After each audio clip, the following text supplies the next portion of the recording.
Bonjour à tous, alors aujourd'hui je vous propose une petite vidéo rapide. On va faire un bilan des choses essentielles qu'il faut connaître pour aller, on va dire, plus sereinement passer l'épreuve du bac. Donc au programme, on va dire qu'il y a six chapitres, en tout cas 6 choses vraiment sur lesquelles on va parler. On a d'abord les taux, donc taux moyen, calcul d'un taux d'évolution. Voilà, ça c'est vraiment très important, c'est sûr que ça tombe. Ensuite, on aura les suites géométriques surtout en grande partie, les algorithmes qui seront dans les suites. Et après, on a un exercice sur les fonctions, très certainement, nombre dérivé, calcul de dérivés, sens de variation, des choses comme ça, fonction du second degré, discriminant. Après, vous devez savoir à la machine trouver la droite d'ajustement. Et ensuite, en probabilité, 2 choses, les probabilités conditionnelles, je vous rappellerai la formule, et la loi normale. Donc on est parti d'abord, qu'est-ce qu'il faut savoir sur les taux? D'abord, calculer un taux d'évolution. Donc vous avez une valeur initiale, une valeur finale, et on va vous demander quel est le taux d'évolution. Et bien ça, c'est la formule qu'il faut vraiment connaître. Valeur finale moins valeur initiale divisé par valeur initiale. D'ailleurs, c'est souvent celle-là qu'on vous demandera de remplir dans la cellule d'un tableur. D'accord? Petit exemple rapide, hein. Vous avez donc un tableur avec ici un tableur dont vous avez des colonnes. Colonne B, colonne C, et vous avez des numéros de ligne. Ici, ligne 1, ligne 2. Si vous voulez faire un taux d'évolution, ici par exemple vous avez donc 12 et 17. Vous voulez en case C2 mettre l'évolution qui va de 2 à 17, de 12 à 17. Vous devez faire donc évidemment 17 moins 12 sur 12. Ça c'est la formule, mais en tableur vous allez mettre donc cellule C1 moins cellule B1 divisé par cellule surtout cellule B1. D'accord? Donc vous y penserez bien quand on a le tableur. Ici, pour un taux d'évolution, vous avez ici et en bas la même cellule. D'accord? Deuxième chose à savoir, taux moyen. Ça tombe aussi très souvent. Alors, le principe est le même. Vous avez une valeur initiale, une valeur finale. Par contre, entre les deux, vous avez un certain nombre ici d'évolutions. Un certain nombre d'années, en fait, qu'il faut compter. Et on vous demande le taux moyen. Alors, il faut faire donc valeur finale divisée par valeur initiale. Ça, c'est ce qu'on appelle le coefficient global. Vous mettez ça à la puissance, le nombre d'étapes avec en l'inversant. Donc 1 sur, alors ici par exemple si j'ai 4 étapes, voilà, je vais en dessiner 5. Si j'ai 5, donc 5 étapes, eh bien vous allez mettre à la puissance 1 cinquième. Et ensuite pour avoir le taux, directement vous mettez moins 1. Voilà. Et ça vous donne directement le taux moyen. Si vous le multipliez par 100, eh bien vous aurez un taux moyen exprimé en pourcents. Troisième chose capitale, hein, si on a une évolution de plus t%, eh bien ça revient multiplié par 1 plus t sur 100. D'accord? Et si vous avez une baisse, d'accord, donc de t%, vous multiplierez par 1 moins t sur 100. Exemple, une hausse de 5% revient à un coefficient multiplicateur de 1 plus 5 sur 100. Et ça fait donc fois 1,05. Une baisse de 7%, vous multiplierez par 1 moins 7 sur 100, ce qui revient à multiplier par 0,93. Maintenant les suites. Alors les suites, elles sont toujours dans un cadre avec des évolutions en pourcentage. Et souvent, vous avez une évolution de t%, par exemple, une augmentation de t%. Et dans ce cas-là, il faut savoir ce que c'est qu'une suite géométrique. Une suite géométrique, c'est qu'une suite pour laquelle, quand on va d'un terme au suivant, eh bien, on multiplie toujours par le même nombre. Ce même nombre, ça s'appelle la raison. D'accord? Et ça donne une formule que vous devez connaître. C'est plutôt celle-là qu'il va falloir apprendre. C'est U0. C'est donc UN, c'est U0 fois Q puissance N, avec Q qui est le coefficient multiplicateur. Et dans ces exercices-là, vous avez tout le temps une augmentation de t% ou une baisse de t%. Donc Q, c'est soit 1 plus t sur 100, soit 1 moins t sur 100 en fonction de l'exercice, si c'est une augmentation ou si c'est une baisse. Donc vous rappelez bien, très important, U0 fois Q puissance N. Qu'est-ce qu'il faut savoir sur les algorithmes? Alors, pas grand-chose. Je dirais que les algorithmes sont toujours, pour tous ceux qui sont tombés depuis des années, sur une suite géométrique. Alors en général, on rentre U0 dans une variable U, et on fait une boucle. Et qu'on fait. Alors les boucles, c'est des boucles conditionnelles, donc avec tant que. Alors souvent, c'est tant que U, par exemple, les plus petits qu'un certain nombre, plus petits par exemple que 500. On va calculer les termes de la suite. Alors pour ça, eh bien, ici, on va faire U fois, par exemple, la raison de la suite. Et comme ça, à chaque boucle, vous avez eh bien, un calcul de termes. Et vous avez toujours ici une deuxième ligne dans laquelle on va eh bien, stocker le numéro, le rang en fait du terme. Donc là, au début, n vaut 0. Et dans chaque boucle, on va augmenter n de 1. Voilà, et c'est tout ce qu'il faut savoir. Et là, c'est la fin de la boucle. Et ce programme, par exemple, sert à calculer les termes de la suite U jusqu'à temps que ça dépasse 500. Voilà. Et ce qu'on peut vous demander des fois, eh bien, c'était de faire le tri entre 2 ou 3 algorithmes, sachant qu'il n'y en a qu'un qui est bon. Donc, dans l'ordre, vous devez avoir absolument... Bon, vous ferez attention à la condition. On met du inférieur quand on veut calculer jusqu'à temps qu'on dépasse 500. Si vous voulez faire jusqu'à temps qu'on passe en dessous de 500, il faudra inverser cette condition. Donc, vous ferez bien attention. Ici, U et N doivent être à l'intérieur de la boucle. Voilà, et ça, c'est vraiment les conseils qu'on peut donner. Voilà, là, je ne vais pas en faire plus, parce que ça dépendra vraiment de l'algorithme. Mais ils auront tous cette structure-là. Vous ferez bien attention. Vous pouvez les lire en français, essayer un petit peu de regarder ce qu'ils font. Le plus important, j'irai à chaque fois, c'est la condition. Donc ça, c'est vraiment un programme qui va tourner jusqu'à temps qu'on dépasse 500. Sur les fonctions, il y a beaucoup de choses. On va essayer de résumer rapidement. Premièrement, vous devez savoir que f' de petit a, c'est ce qu'on appelle le nombre dérivé en petit a. C'est aussi graphiquement le coefficient directeur de la tangente au point d'abscisse A.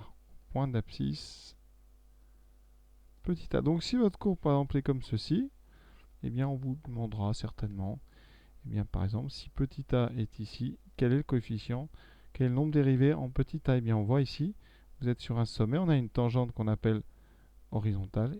Et dans les tangentes horizontales, d'ailleurs comme ici, vous avez ici ce qu'on appelle un nombre dérivé qui vaut 0. Donc ici, la dérivée va s'annuler à ces endroits ici. Donc la dérivée s'annule toujours au niveau des sommets. D'accord? Vous vous rappellerez de ça. Ensuite, il va falloir apprendre à calculer les dérivées. Donc pour résumer, il faut absolument savoir dériver quelque chose de la forme ax3 plus bx2 plus cx plus d, ce qui appelle une fonction de degré 3, un polynôme. Donc ça, si c'est f de x, il faut savoir que f' c'est... Donc ici, quand on dérive x3, je vais faire un petit tableau. On fait comme ça, la dérivée de x3 c'est 3x2, donc quand je dérive a fois x3, ça fera 3ax2. Pour bx2, il faut savoir dériver x2, qui donne 2x, donc ça donnera plus b fois 2x, donc 2 fois bx.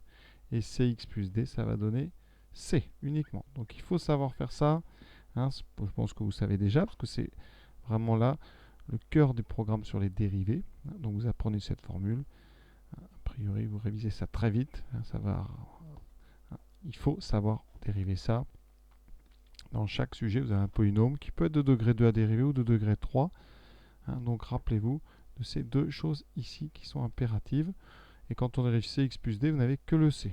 Je peux vous donner un petit exemple. Si je dirais par exemple 2x3 plus 3x2 plus 8x2, on va faire là plus 3x moins 1. Si ça c'est f, pour dériver, eh bien ça fera donc 2 fois 3x, 2. Donc 2 fois 3, ça fait 6x2. Plus 8 fois 2, donc 16x. Plus 3x moins 1 à dériver, c'est 3. Et vous obtenez ici, comme très souvent, une fonction du second degré. Donc il faut savoir trouver les solutions de l'équation égale à 0. Donc ça s'appelle les racines avec le discriminant. Donc le discriminant, ça part d'une fonction du second degré. Et vous cherchez quand est-ce qu'elle vaut 0. Vous avez un discriminant. Les formules, c'est donc, je mets des parenthèses, b carré moins 4 AC. Vous calculez le discriminant. Dans 90% des cas au bac, même plus que ça, il va être positif. Et vous aurez deux solutions qui seront x1 égale moins b moins racine de delta sur 2a et x2 égale moins b plus racine de delta sur 2a. Voilà. Et avec ça, vous devez savoir que eh bien, ça sera du signe de a à l'extérieur des racines. D'accord? Donc signe de a à l'extérieur des racines les deux solutions x1 et x2. Voilà. En statistique, peu de choses, je dirais, ce qui tombe très régulièrement, c'est ce qu'on appelle les droites d'ajustement. C'est tombé récemment d'ailleurs, enfin récemment, oui récemment, dans le sujet Pondichéry. Donc vous regarderez ça, il faut savoir absolument se servir de la calculatrice. Pour ça, vous devez rentrer des listes, liste 1, liste 2, et utiliser dans le mode statistique la touche reg, donc la touche à x plus b. Donc ça sera à vous, vous irez voir. Moi je vous conseille rapidement d'aller voir donc la vidéo du Liban, la vidéo Pondichéry centre étranger. Je vous mettrai le lien si vous voulez. C'est celle que j'ai fait très récemment. Il faut savoir faire ça, c'est sûr que ça tombe, à 90%, 95%, même peut-être plus. Voilà, donc pour les stats, il n'y a que ça à savoir faire, une droite d'ajustement. Ça vous donnera une équation du type y égale à x plus b. Et ensuite, vous aurez certainement une ou deux questions qui vont utiliser cette équation. On va remplacer x par une valeur. Et on va vous demander une condition sur y. Voilà, ce genre de choses. Donc ça, pensez-y, c'est la calculatrice qui fait tout. Il faut savoir faire rapidement. Donc révisez ça vraiment juste avant le bac pour être sûr que si ça tombe, vous arriviez à le faire. Rapidement, juste, je vous montre sur la calculatrice. Sur une case, vous allez dans Stats, vous allez avoir des listes, vous les remplissez et vous allez dans Calcul. Voilà. Et dans Calcul, vous aurez Reg. Et là, en fonction des modèles, vous aurez du AX plus B. Vous appuyez dessus et c'est fini. Vous allez avoir, moi je ne le fais pas, mais vous allez avoir A et B qui apparaissent. Maintenant, les probas. Donc tout d'abord, proba conditionnel. Donc il faut savoir que P de A sachant B, c'est P de donc B inter A sur P de B. Voilà. Et ensuite, il y a une formule qui s'appelle la formule des probabilités totales. Quand vous avez par exemple dans un arbre A bar, un A bar, je vous rappelle, c'est le contraire de A.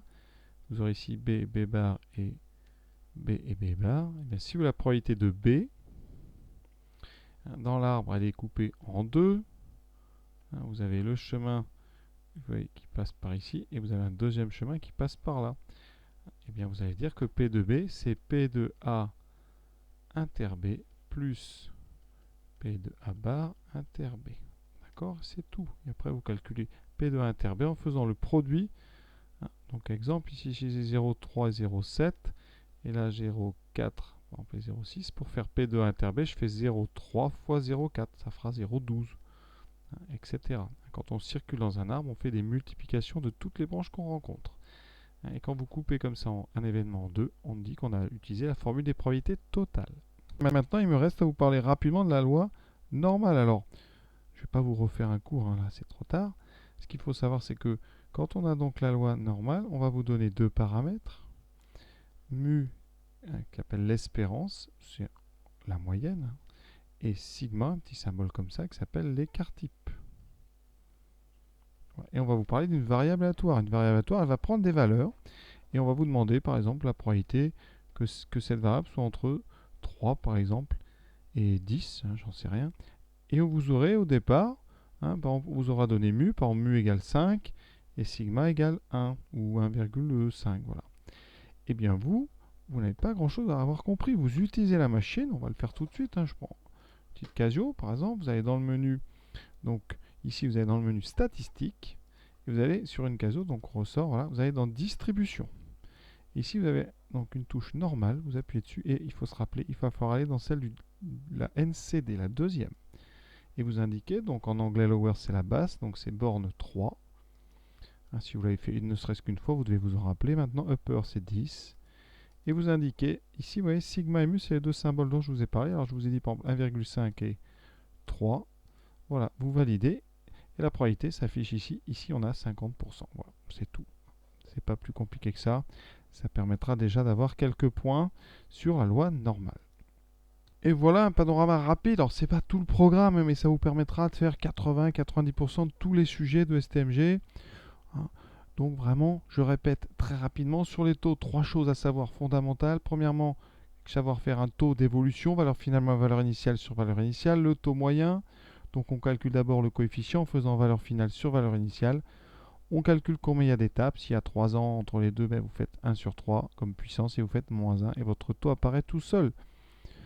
Pour les augmentations, je vous rappelle que plus t%, ça fait fois 1 plus t sur 100. Si vous avez moins t%, vous faites fois 1 moins t sur 100. Ensuite, les suites, dans 90% des cas, c'est une suite géométrique parce qu'on a une augmentation de 3%, de 10%, voilà.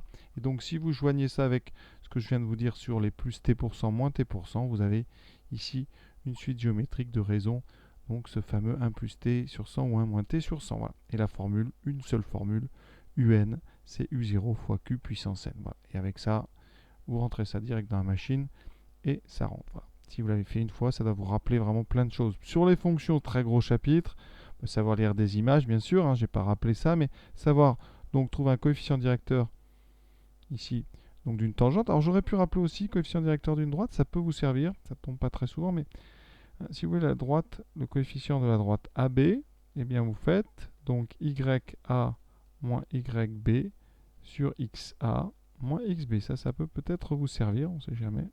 Voilà, donc à retenir, c'est des choses que vous avez déjà vues plein de fois. Hein. Vous devez savoir dériver donc un polynôme, ça c'est la plupart du temps c'est un polynôme, ici donc dériver x3, dériver x2. Vous pouvez avoir de temps en temps la dérivée d'un quotient, alors je ne l'ai pas rappelé mais c'est peut-être le moment pour le rappeler. Quand on dérive un quotient u sur v, eh bien c'est donc u' v moins u v' sur v carré. Voilà, ça. Et donc après, il faut savoir résoudre une équation du second degré avec delta, b carré moins 4ac, et les deux solutions, parce que dans la plupart des cas, vous aurez deux solutions dans un sujet vraiment simple. Donc moins b moins racine de delta sur 2a, moins b plus racine de delta sur 2a. Voilà. Et c'est du signe de a à l'extérieur, donc si a est positif, c'est plus moins plus, si a est négatif, c'est moins plus moins. Voilà. Pour les stats, pas grand-chose. La plupart du temps, c'est la droite d'ajustement qui tombe, donc c'est la machine. Vous devez savoir remplir deux listes et appuyer sur calcul et faire une droite qu'on appelle soit de régression ou c'est marqué AX plus B sur la machine. Voilà. Pour les probas, vous aurez un mélange parfois avec des suites, mais vous pouvez avoir ici des probas conditionnels, comme très souvent. Il faut savoir la formule. Ça arrivera en deuxième ou troisième question. P de A sachant B, c'est P de B inter A sur P de B. D'accord, sachant que pour calculer une intersection en probabilité, on fait un produit, le produit des branches que l'on rencontre. Voilà. Et on utilise souvent ce qu'on appelle la formule des probabilités totales. Donc P de B, c'est P de A inter B plus P de A bar inter B. Voilà. Et après, vous aurez certainement de la loi normale. On vous donnera l'espérance, on vous donnera l'écart type. En tout cas, j'espère pour vous. Et vous aurez juste à utiliser la machine avec donc un menu. Alors, j'ai montré la Casio. J'ai peut-être pas montré à Texas. Donc, je vais quand même vous montrer à Texas au niveau des probas. Sur une Texas, vous avez donc un menu statistique. Mais ce n'est pas dans celui-là. Hein. Ça, c'est pour donc faire la droite d'ajustement. Oh, donc ici, pour faire des lois normales, il faut aller dans distribution. Seconde, distribution. Voilà. Et vous allez dans la deuxième. Normale. Voilà. La deuxième. Et vous avez borne inférieure. Par exemple, tout à l'heure, j'ai dit 3. Après, j'avais dit 9. Je ne sais plus. Voilà. J'avais mis mu égale à 5. Et puis sigma égale à 1,5. Voilà. Et voilà, ça donne ce genre de choses. Vous voyez, c'est vraiment la machine qui fait tout. Hein, donc, il n'y a pas. Hein, donc, c'est dans ici, donc, le menu bleu distribution. Hein, et vous allez dans normal, FREP, le deuxième. Donc, voilà. Alors, voilà, j'ai pas tout dit. Hein, mais déjà, hein, avec tout ça, ça fait un bilan quand même rapide, juste avant l'épreuve. Ça peut vous permettre comme ça de vous rafraîchir les idées. Voilà, à très bientôt, en espérant que ça se passe bien pour vous. Voilà, bon courage.